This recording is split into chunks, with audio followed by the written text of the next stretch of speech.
Jake Alvey, how's everything going? This is Adrian Gomez.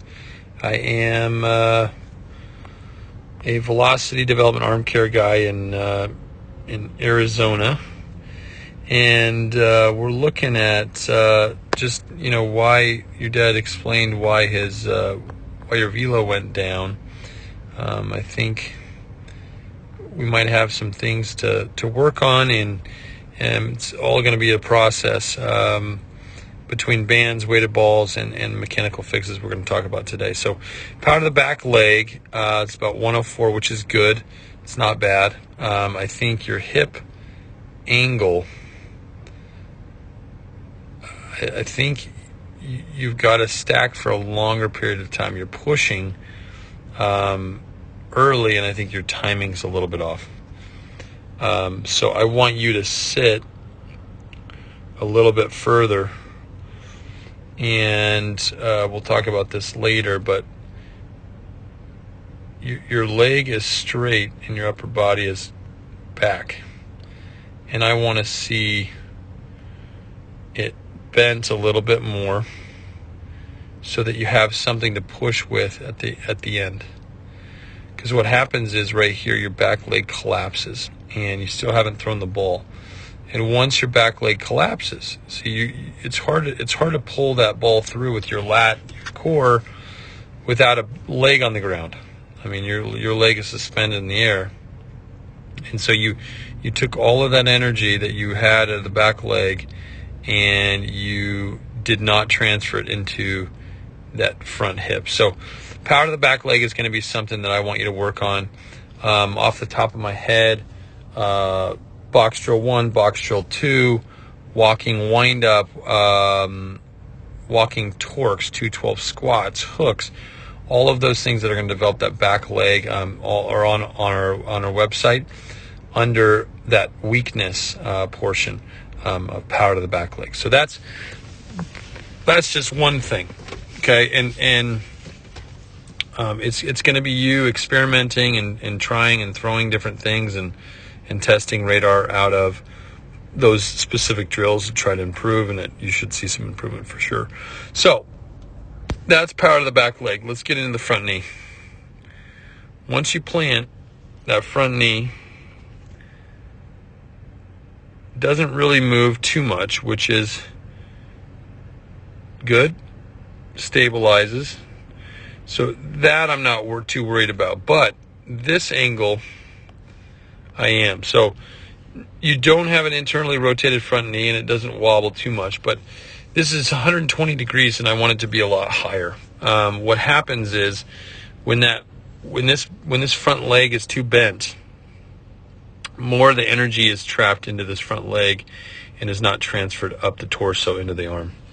And so what we want to do is when you go to push, this front leg has got to be set up and ready to go a little bit sooner. We've got to be a little bit firmer into that front legs, maybe 135 degrees out of our front legs, just kind of set up, and that's what's going to help you catapult. That's also going to give you balance out of your back leg and allow your torso to go further. And so we'll look at your torso right here. Your torso is just following your leg. But if your leg was where it should be, your torso would be out here in a line. So that front knee is going to come back.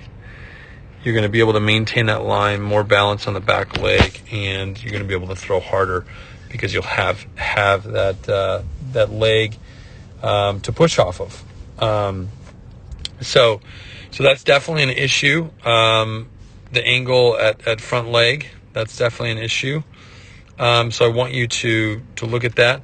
On a good note, this angle, you're very flexible, which is fabulous. We want it to be above 110. So that flexibility, you have great flexibility at the double leg at foot strike, angle at foot strike. So awesome. So mostly back leg and front leg issues. All right, so those are two things I want you to work on. Okay, now we're going to get into posture at ball release. So There it is. So your posture, we have A posture, straight up and down. Some people are like that. Some people are a B, and some people are a C. I played with a kid named Tim Lincecum. Played against him in high school as well. He was a big C posture. So you're a B posture. What that means is your head starting here, and when you throw, your head's finishing here. So if I brought you back, could I get you to move your head back just a little bit? And could I minimize your head movement and your posture change? All we're talking about is minimizing. We're not creating huge changes, just minimizing. And so your head's just in front. I want it to be a little bit, your spine just a little bit further back, right in here maybe. That way you can get into that B posture and rotate. So if I was going to talk about a helicopter, right, that shaft in the middle that turns the blades, you know, if this shaft changes axis, then the blades don't turn. They don't turn as fast. So what we want to do with that rotational movement of your upper body is we want to make sure that we want to provide the axis, the minimum axis change possible, so that I can increase the rotation by which you are throwing with. And that's what we're trying to do with the posture. So you're going to lock that in a little bit, okay? So power out of the back leg. Right here, I think you should be engaging your leg more. Or this is stacking, my bad. Okay, so stacking on this, we really want you to squat better. You're squatting far enough here, but I think the position at which you're squatting, I'd like to see it down a little bit more.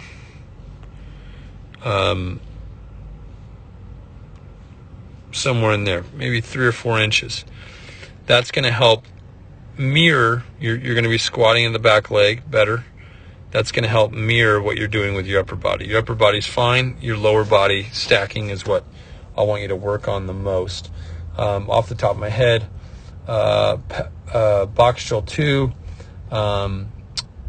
hooks, 212 squats, all of those are going to help build strength into that back leg and extension. So definitely posture is going to be a key role in that. So stacking, definitely.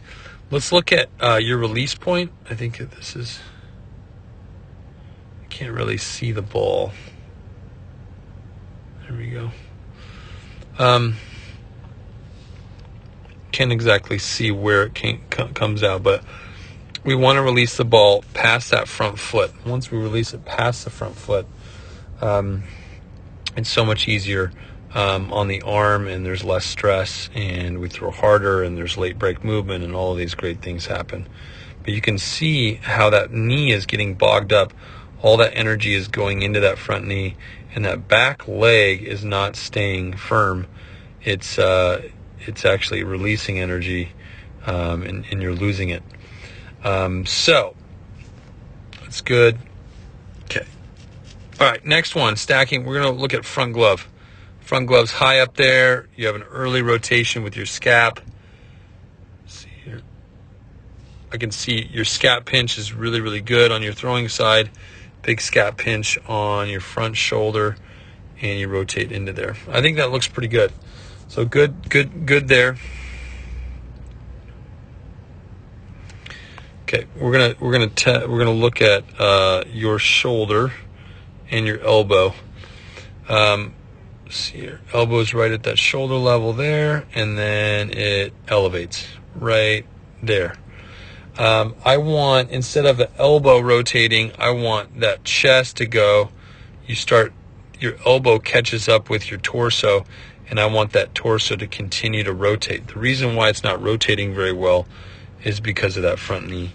and the stability of that back leg. When you don't have stability in your front leg, and if you don't have stability in the back leg, then the torso rotation goes down as well. So you fix the lower half, you fix the upper half. You fix the upper half, you fix the lower half. They're all interchangeable, and they all are really important to each other. So let's just measure this again.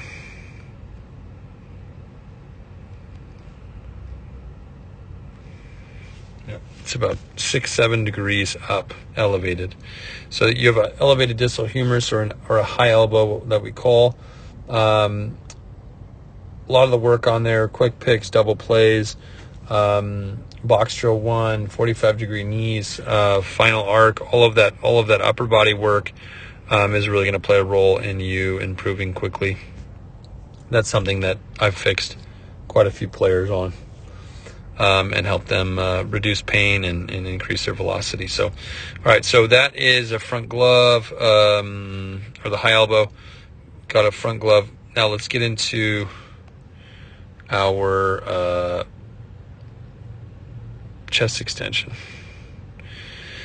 So chest extension is pretty good. It's 39. It's not bad, but the reason why it's pretty good is you have to really drive with your chest because your front knee is so low. And so what I'd like to see happen is this. I'd like to see you get to about 50 degrees. And how many inches is that? Probably 3 or 4. But you can't get those inches unless that front leg comes up, and you can watch off of that angle. Your back leg needs to be stable as well. So there's a triple extension here that I want you to try to get. One extension with your leg, one extension with your torso, and one extension with your arm. That's what we call a triple extension. And we want to line those up. And so stability in the back leg is going to help that. And that'll help you with the torso as well. So, all right. So that is almost done. Last one is an arm fly out. So that's maximum layback. Let's see what it looks like here. You have great flexibility in your shoulder, which is a fabulous thing. And we go from here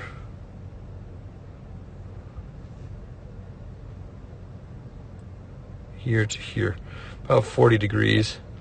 And what that does is, instead of being somewhere, instead of being somewhere in here, you're going to be able to push through things a lot faster if you can bring this wrist up just a little bit, maybe 3 or 4 inches. Talking about minimizing. What that's going to do is you're going to be able to push that hand through a little bit faster. Your arm's coming from bent to straight to bent, and I want it to stay bent and move through it. So that's what we call an arm fly out. It's where your hand flies out of the elbow and out of that connective chain, and it's off just a little bit. So I hope this helps. Give you some. I think you got a lot in you, man. And the coach saying that that you're hurt. I don't think it has anything to do with you being hurt. I think if you ever get a chance to come down to Arizona, I'd love to work with you and get some things right. Had a college player come to me the other day. He was at 83, and he was like, I can't get past 83. I don't know what's going on. And it was a heel issue, and we worked his heel, and he went up to 86 that day. So it's small fixes, and I'm more than happy to help you. Hopefully this helps explain what's going on. I definitely think that there are things that you can fix, which is awesome. That's exciting. So hope to speak with you soon, and hope you have a great weekend.